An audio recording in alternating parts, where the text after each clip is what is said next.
Assalamualaikum warahmatullahi wabarakatuh. Kembali lagi bersama Kakak YT. Dari bekas jajahan Belanda di Nusantara ini, Nusantara bersatu kembali.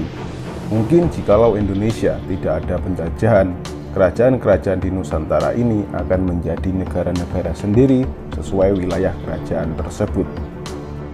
Menurut hukum internasional yang disahkan pada tanggal 21 Juni 1971 tentang hak bangsa-bangsa yang terjajah untuk menentukan nasib mereka sendiri sudah diterangkan dengan setegas-tegasnya dalam putusan resolusi dalam sidang umum PBB pada tanggal 14 Desember 1960.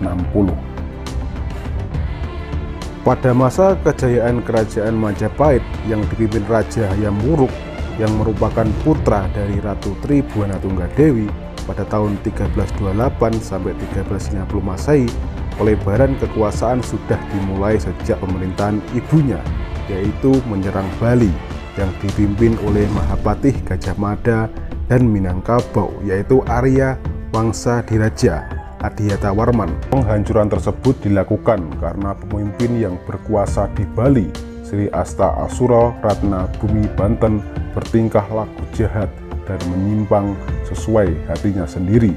Selain itu, di masa pemerintahan Ratu Tribhuwana Tunggadewi muncullah Sumpah Gajah Mada yang buktinya ada pada masa pemerintahan Hayam Wuruk. Hayam Wuruk naik tahta pada tahun 1350 Masehi, menggantikan kedudukan ibunya. Masa pemerintahan Hayam Wuruk dianggap masa keemasan kerajaan Majapahit karena pada masa pemerintahannya kedamaian yang lama dinantikan terwujud. Jarang terjadi konflik kecuali peristiwa Pasundan Bubat 1397. Banyak daerah-daerah di Nusantara yang mengakui kemerdekaan kerajaan Majapahit. Hal tersebut dibuktikan dengan adanya penyerahan upeti secara sukarela dari berbagai daerah untuk Majapahit. Dengan bersatunya kerajaan-kerajaan yang ada di Nusantara ini di bawah kerajaan Majapahit. Dan awal kemunduran Majapahit mulai tampak ketika Prabu Wikrawardhana terlibat perselisihan bersenjata dengan saudara iparnya Sri Wirabumi dalam perang suksesi merebutkan tahta Majapahit yang berlangsung antara tahun 1401 sampai 1405 Masehi. Perang itu disebut Perang Paregreg, bermakna pertempuran yang tersendat-sendat. Perang suksesi itu ternyata menguras kekuatan Majapahit, sebab 2 tahun sebelumnya itu kekuatan Majapahit sudah terkuras akibat pemberontakan Prameswara di Palembang. Dan kekuatan Majapahit makin lemah dengan berdirinya Kerajaan Demak dan lepasnya kerajaan-kerajaan kecil di Nusantara yang di bawah kerajaan Majapahit dan menjadi negara sendiri-sendiri di Nusantara ini. Sejak kolonialisasi datang pertama kali ketika Portugis menaklukkan Malaka itu langsung direaksi oleh Demak. Adipati Unus mengerahkan armada untuk menyerang Malaka. Sekalipun penyerangan 1511 itu gagal, itu diulang lagi tahun 1521 sampai Adipati Unus gugur di medan pertempuran di Malaka. Dan pada tahun 1522 Portugis datang di Sunda Kelapa terkena hantaman badai. Kemudian salah satu kapal mendarat dan dibunuh semua. Datanglah armada bantuan dari Portugis untuk menyelamatkan kapal yang dihantam badai tadi. Pasukan yang terdampar tetap diserang Fadilah dan kalah, dan sejak itu Portugis tidak berani datang lagi di Jawa. Kemudian dilanjutkan Belanda. Belanda membentuk VOC tahun 1602 dan oleh Sultan Banten tidak diizinkan membuka kantor di Banten, tapi diberi tempat di Sunda Kelapa. Dan hikmahnya Indonesia dijajah, tanpa Belanda nggak akan ada Indonesia. Itu fakta ya. Nusantara akan pecah belah dan sudah pecah belah sejak keruntuhan Majapahit.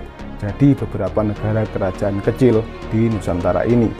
Jadi hikmahnya negara bekas jajahan berhak untuk menentukan nasib sendiri, menjadi negara sendiri di wilayah bekas jajahan. Entah itu melalui kemerdekaan dengan peperangan, perjuangan, atau dikasih kemerdekaan melalui syarat. Menurut hukum internasional tentang hak bangsa-bangsa yang terjajah, untuk menentukan nasib mereka sendiri sudah ditentukan, sudah diterangkan dengan setegas-tegasnya dalam putusan resolusi dalam sidang umum PBB pada tanggal 11 Desember 1960 dengan nama penyataan mengenai kewajiban pemberian kemerdekaan kepada negara-negara dan bangsa-bangsa terjajah.